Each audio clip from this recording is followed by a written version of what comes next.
So right now we are in Northampton, Massachusetts. We are at the Meadows and we are with a local cleanup group picking up trash along the river.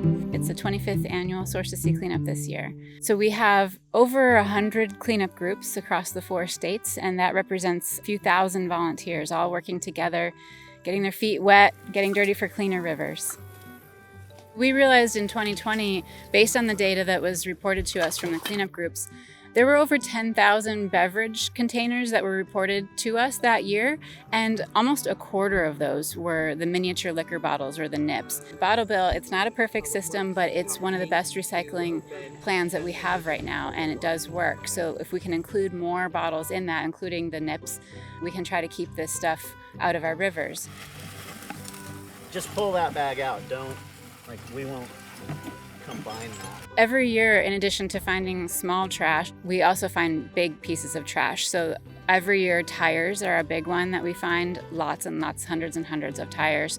We also find lots of electronics, appliances, washing machines, TVs, air conditioning units, all sorts of things like that. And the problem with these larger pieces of trash is that oftentimes it's not easy to properly dispose of them. You may have to pay a fee if you take it to your transfer station, and maybe you don't have the money to pay that fee, or maybe it's just easier to dump it. So if we can create systems where the producers are more responsible for taking these items back at the end of their life, then we can keep these items out of the rivers.